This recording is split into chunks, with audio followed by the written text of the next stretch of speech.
seguimos por la gracia del Señor aquí en Radio Advenimiento y Advenimiento TV, impartiendo para ustedes los estudios diarios de la lección de la escuela sabática, que estamos prácticamente terminando un trimestre, terminando un tópico que ha sido basado en las lecciones del libro de Marcos. En esta mañana está otra vez mi hermano Tony García y mi hermano Carmelo Ramírez, listos para estudiar junto con ustedes la lección. Hermano Tony, bienvenido. Gracias, pastor, hermano Carmelo, y ustedes, cada uno de ustedes que están escuchando, viendo esta escuela sabática, bienvenidos, y que la gracia de Dios sea con cada uno de ustedes y tengan un hermoso día, porque de la mano del Señor no tenemos pierde, hermanos. Amén. Hermano Carmelo, ¿cómo está? Yo también estoy muy agradecido de estar nuevamente aquí para seguir, ¿verdad? Aprendiendo más de estas lecciones, a cómo vivir una vida, ¿verdad? En comunión con el Señor, y más de todo las últimas escenas de nuestro Salvador, ¿verdad? El valor que debería de tener para cada uno de nosotros, y que podamos salir bendecidos, hermanos, los que nos ven, los que nos oyen, y también como nosotros, ¿verdad? Que hemos salido bendecidos con estas lecciones, que todos juntos podamos permitir que el Señor more en nuestros corazones. Así vamos a proceder a la oración ahora, para que siempre sea Dios quien nos ayude. Amén. Hermano Carmelo, ore por favor. Claro. Querido Padre y bondadoso Señor, alabado y glorificado sea su nombre. Amén. Aquí estamos, Padre, dándole las gracias nuevamente por un día más que nos permite vivir, un día más que nos permite, Señor, estar aquí ante nuestra audiencia con el propósito de seguir, Señor, repasando estas lecciones, las cuales, Señor, nos ayudan para poder vislumbrar, Señor, el costo de ese sacrificio por nuestra salvación. Pero Padre, también posiblemente en esta mañana habrá algunas personas o seres queridos de nosotros que hayan amanecido físicamente con dolencias, Señor, las cuales le ponemos en sus manos, sabiendo que usted es el mejor médico. Así es que ayúdenos, Padre, y ayude a todos aquellos que están sintonizados en este canal, en esta lección, y que podamos salir bendecidos en esta mañana por pedírselo y agradecérselo en el nombre de Jesús. Amén. Amén. Gloria a Dios. En el contexto de cuando las esperanzas fueron destruidas, hoy miraremos cómo Jesús, con su muerte, con su sacrificio, con sus sufrimientos, pues le daba cumplimiento a la profecía. ¿Quiénes fueron, hermano Carmelo, crucificados con Cristo? ¿Y cómo cumplió esto lo que había dicho las Escrituras anteriormente? Dice, para esto vamos a verlo en dos libros, en el libro de Marcos, capítulo 15, 27 y 28, e Isaías 53, 12. Vamos a ver qué dice Marcos primeramente, el 27 y el 28. Dice, y crucificaron con él a dos ladrones, uno a su derecha y otro a su izquierda. Y se cumplió la escritura que dice, y con los transgresores fue contado. Ahora vamos a Isaías, como dije, 53, 12.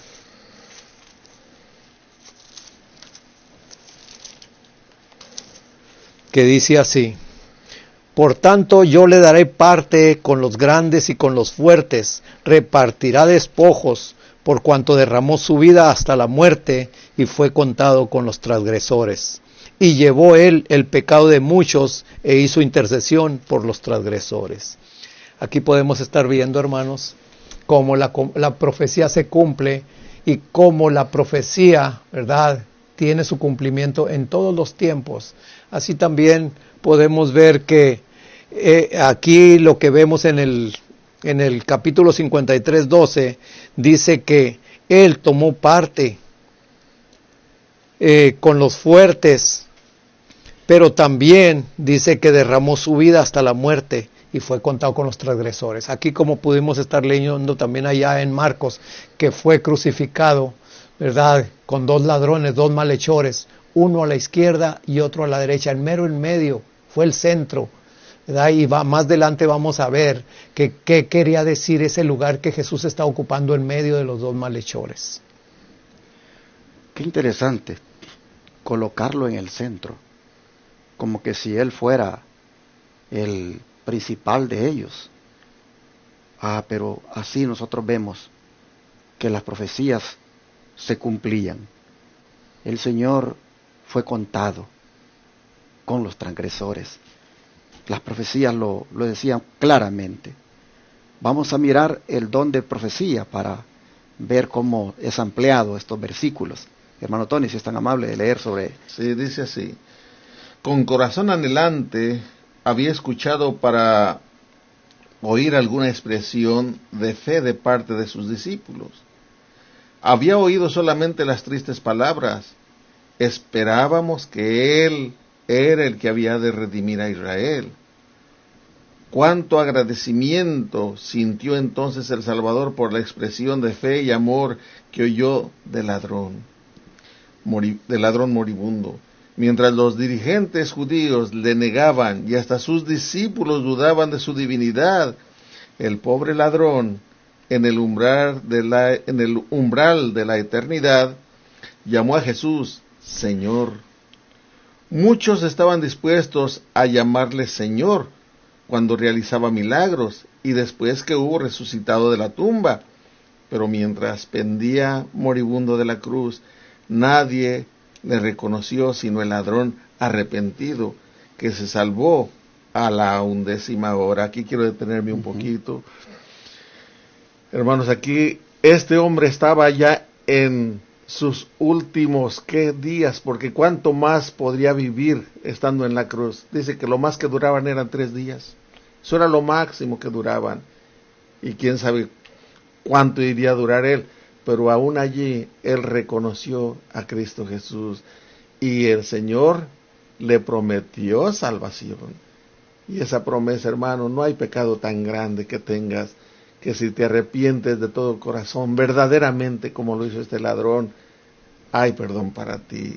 Luego sigue diciendo: los ladrones crucificados con Jesús estaban uno a cada lado, y Jesús en medio.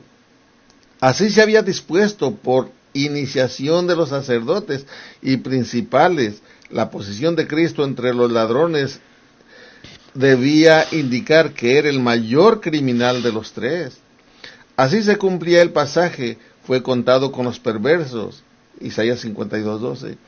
Pero los sacerdotes no podían ver el pleno significado de su acto. Como Jesús crucificado con los ladrones fue puesto en medio, así su cruz fue puesta en medio de un mundo que yacía en el pecado. En otras palabras, esos ladrones representas tú que me estás mirando, que me estás oyendo. Represento yo que hemos difamado, insultado, vituperado a nuestro Señor. Y Él fue puesto allí para darnos salvación.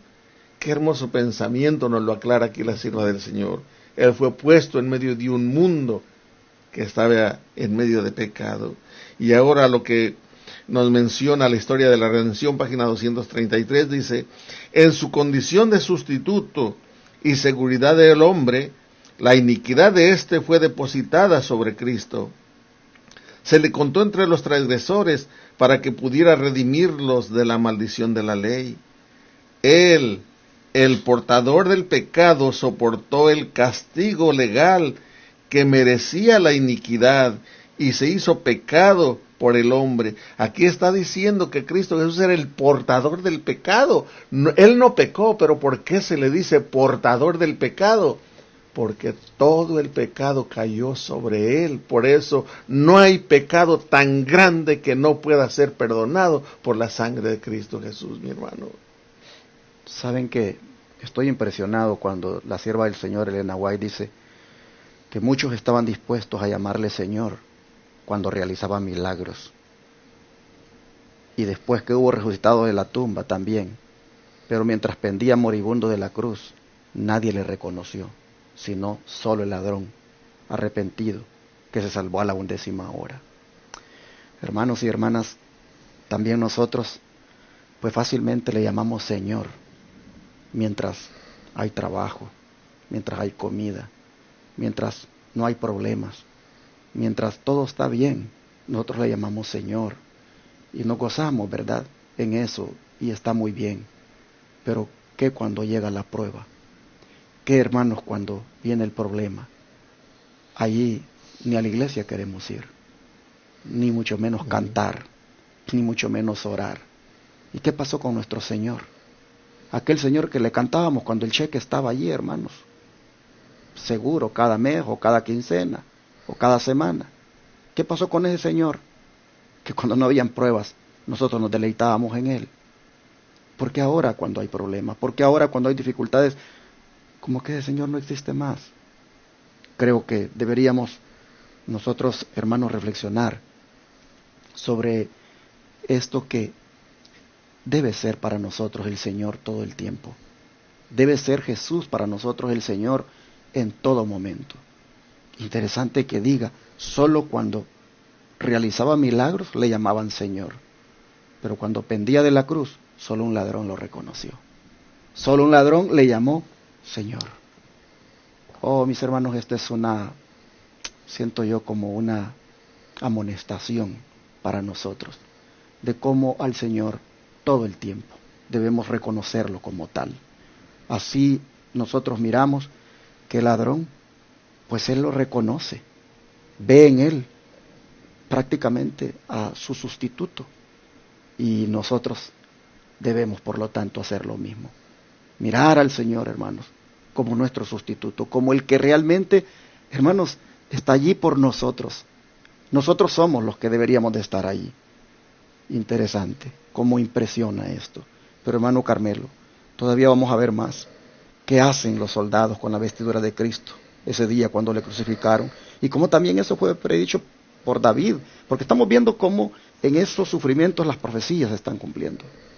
Bueno, aquí vamos a leerlo también en 2 libros. Vamos a seguirlo leyendo en Marcos 15:24 y en Salmos 22:18. ¿Qué pasó con las vestiduras del Señor Jesús? Dice Marcos 15:24. Dice, y cuando le hubieron crucificado, repartieron sus vestiduras, echando suerte sobre ellas, para ver qué llevaría cada uno. Y vamos al Salmos, vamos a Salmos 22:18, que nos dice,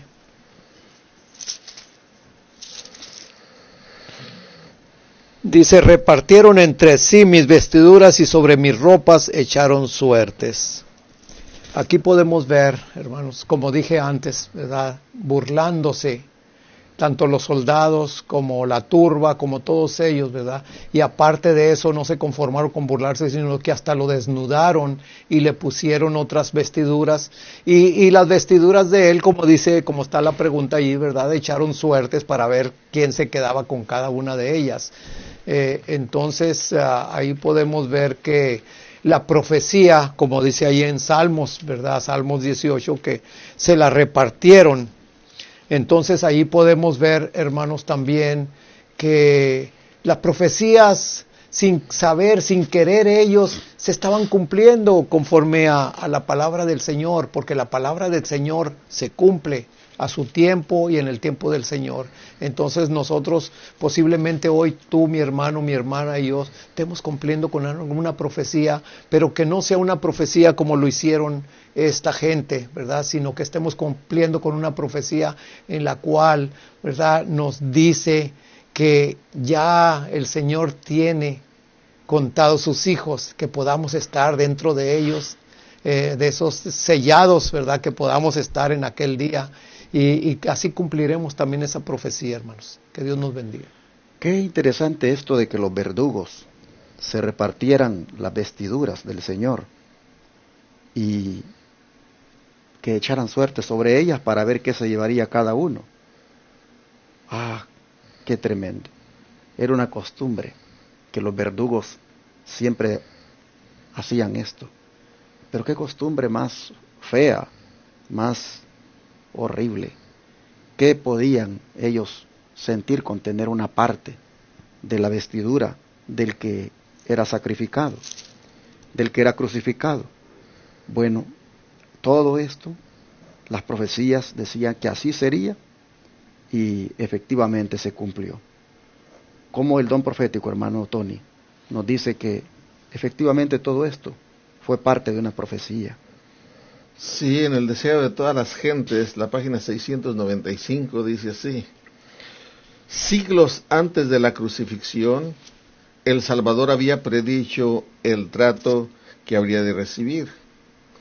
está hablando de Salmos 22, 16 al 18, que dice así, mi hermano, Salmos 22, del 16 al 18, dice, porque perros me han rodeado, hame cercado cuadrilla de malignos, horadaron mis manos y mis pies. Contar puedo todos mis huesos, ellos miran, considéranme, partieron entre sí mis vestidos y sobre mis ropas echaron suertes. Y luego sigue diciendo la sierva del Señor, la profecía concerniente a sus vestiduras fue cumplida sin consejo ni intervención de los amigos o enemigos del crucificado. Su ropa había sido dada a los soldados que le habían puesto en la cruz. Cristo oyó las disputas de los hombres mientras se repartían las ropas entre sí. Su túnica era tejida sin costura y dijeron, no la apartamos, sino echemos suerte sobre ella. ¿De quién será? Sobre las ropas del Señor Jesús se aprovecharon. Sin duda era buena ropa, porque si hubiera sido por allá que no servía, no hubieran echado suerte sobre ella. Pero lo que aquí a mí me llamó mucho la atención es lo que dice el versículo 16 de Salmo 22, 16 y 17, que dice, porque perros me han rodeado, hanme cercado cuadrilla de malignos. Y en la palabra de Dios dice que los perros no entrarán en el reino de los cielos. Bajo este contexto, cuando tú no aceptas a Cristo Jesús y estás en contra de los que le sirven, estamos cayendo en esta calidad de perros. Y no hay entrada en el reino de los cielos. Y luego sigue diciendo, contar puedo todos mis huesos. Ellos miran, considéranme. Partieron entre sí mis vestidos y sobre mi ropa echaron suertes. Quedó en una manera, de acuerdo a la profecía, perdió toda la sangre. Cuando yo tuve el accidente, ahora me puedo ver en una foto que me sacó mi hijo. Estoy pálido, flaco, se me notan bien los huesos del rostro. Y ahora que leía yo esto, hermanos, el Señor Jesús quedó por él desfigurado, en otras palabras. Y todo eso lo sufrió por amor a ti y por amor a mí, hermano. Pero somos muy ingratos. Pero lo que nosotros estamos haciendo es lo que los soldados están haciendo. Echamos suertes sobre lo que Cristo Jesús nos deja, sobre sus dádivas, su misericordia. Queremos quedarnos con lo más, que es lo de esta tierra, y despreciamos al dueño de los vestidos. Tremendo. Cristo oyó la disputa de los hombres mientras se repartían las ropas entre sí. Estaba colgado y estaba escuchando cómo ellos empezaban a decir qué era de ellos y qué no, y cómo mejor echaban suertes. Pero su túnica llama la atención. Era tejida sin costura. Esto es algo que llama la atención. Una túnica tejida sin costura. No había aquí en los hombros una costura o a los lados. Era un trabajo muy especial que habían hecho estas personas que bordaron esa túnica donde no había costura. Dijeron, esta no la apartamos, mejor echemos suertes para ver quién se la lleva. Jesús está mirando, está escuchando todo eso. Qué impactante, la verdad, cómo la profecía se cumplía y cómo, hermanos, todo esto, como dice nuestro hermano Tony, fue por amor a nosotros.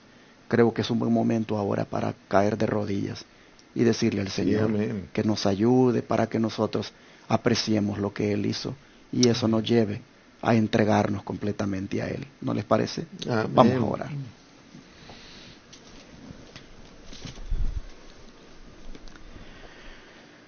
Padre, como las profecías anticipadamente presentaban este cuadro que hoy nosotros vemos como algo cumplido, y cómo esto, Padre, fue para salvarnos, para que nosotros tengamos esperanza.